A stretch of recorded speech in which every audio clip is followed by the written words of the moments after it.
बच्चों ये हैं हमारे स्वर।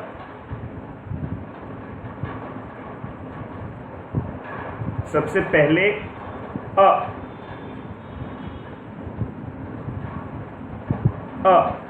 इसकी कोई मात्रा नहीं होती, ये व्यंजनों को पूरा करने में काम मदद करता है। फिर अगला है आ। ये है हमारा आ। इसकी मात्रा होती है और ये व्यंजनों में जब लग जाता है तो व्यंजनों की आवाज़ में आ की ध्वनि और जुड़ जाती है। ध्वनि मतलब आवाज़, आवाज़ मतलब ध्वनि। तो ये और इसको हम कहते हैं आ की मात्रा। फिर आता है ई और इसकी मात्रा है, ये व्यंजनों में ये लगती है और फिर व्यंजनों की ध्वनि बन जाती है, उनमें ई आवाज़ जुड़ जाती है और ये व्यंजन के पहले लगती है। आवाज़ बाद में आएगी पर लगेगी ये पहले।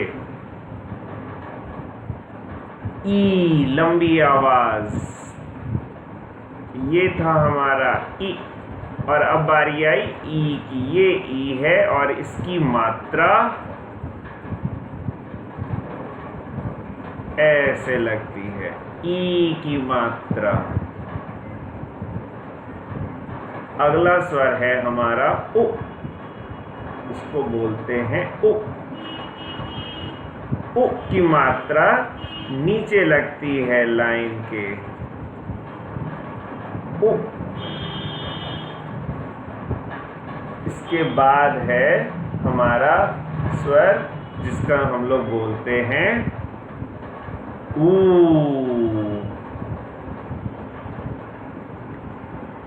ये हमारे लाइन के नीचे लगता है और ऐसे लगता है ऊ। तो देखिए ई व्यंजनों के पहले आएगी, ई व्यंजनों के बाद उ और ऊ दोनों की मात्रा व्यंजनों के नीचे आएगी, लेकिन उ लेफ्ट की तरफ जाएगी और ऊ राइट की तरफ। लेफ्ट मतलब बायां और राइट मतलब दायां।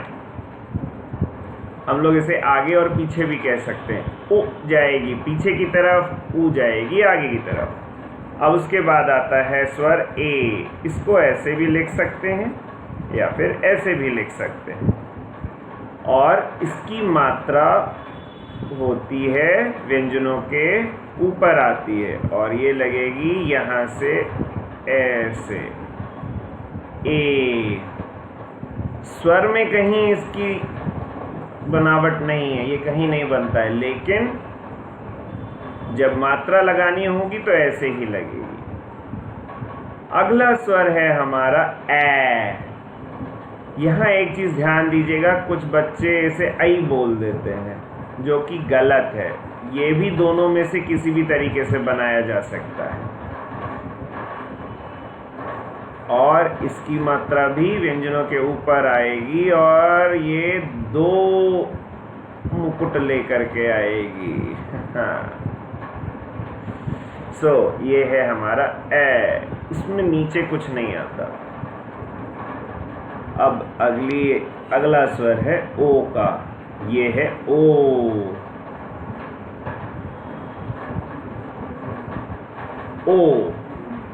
ओ में व्यंजन के बगल में एक डंडा आएगा और उसके ऊपर इस तरह से ये ओ।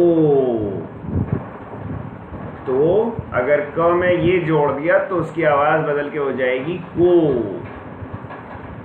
इसी तरह बारी आती है औ की। ये है हमारा स्वर औ।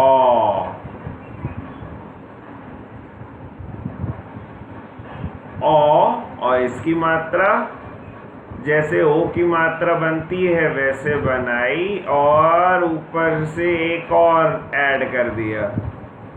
तो अगर आप देखें ए की मात्रा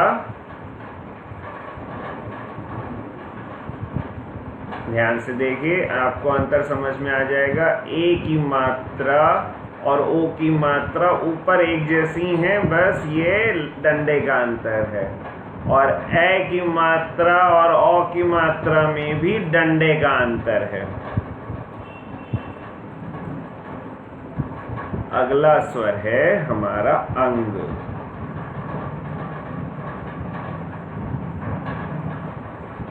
अंग की मात्रा बिंदी के फॉर्म में लगती है ऊपर, और उसके बाद है हमारा अह। इसकी मात्रा हमारी डंडा खींच के इसके बगल में 2 डॉट जाते हैं। अब ये है ऋषि। इसको भी कुछ लोग स्वर मानते हैं, और क्योंकि इसकी भी मात्रा निकल आई है, और ये मात्रा लगती है लाइन के नीचे और इस तरह से। तो ये ना तो ऊपर लगेगी, ना बगल में, ना पहले, ये लगेगी नीचे। तो 3 मात्राएं हम लोगों ने देखी लाइन के नीचे लगते हुए।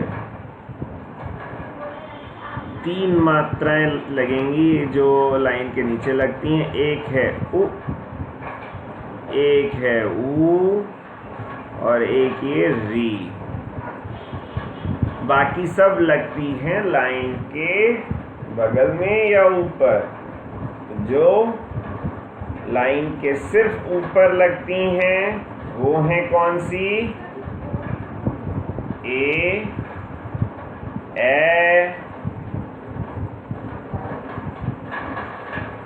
और अंग। और जो लाइन के बगल में और ऊपर लगती हैं वो वाली मात्राएं हैं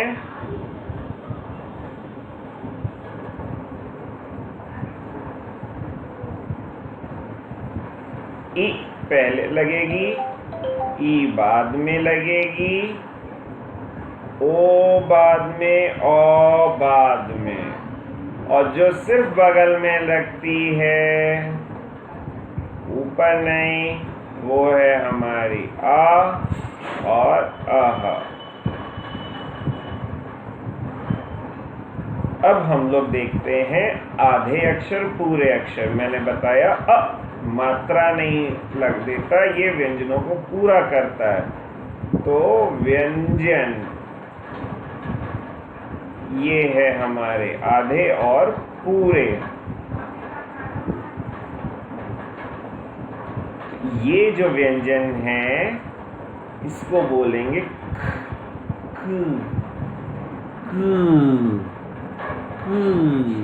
और जैसे ही इसमें अ जोड़ देंगे क बन जाएगा क। इसी तरह ये आधा है ख, ख, ख, ख, और जैसे ही इसमें हम अ जोड़ देंगे ये बन जाएगा पूरा, ये हो जाएगा ख। देखिए दोनों बनने में क्या अंतर है। यहाँ पे ये जो हमारा क जिसे बोलते हैं आधा क, जिसमें अ नहीं है, यहाँ पे ये स्ट्रेट है, और ये यहाँ पे हमारा घूम के ऊपर से नीचे आता है। यहाँ ख में ये डंडा नहीं है, जो कि ख में पूरा डंडा आता है।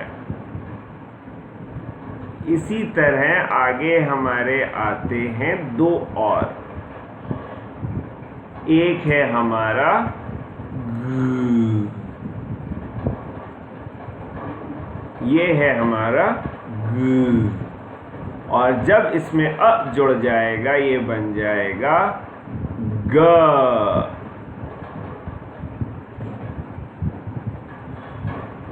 और इसके बाद आती है बारी घ।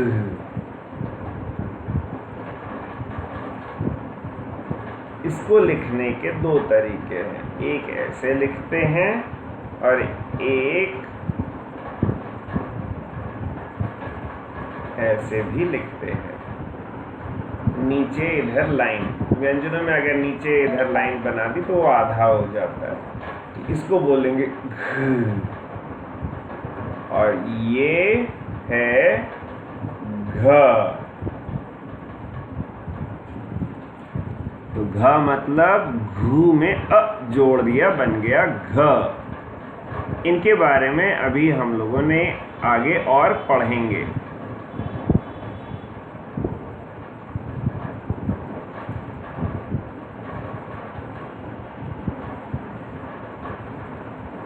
सो ये थी ग और घ, और ये है ग और घ।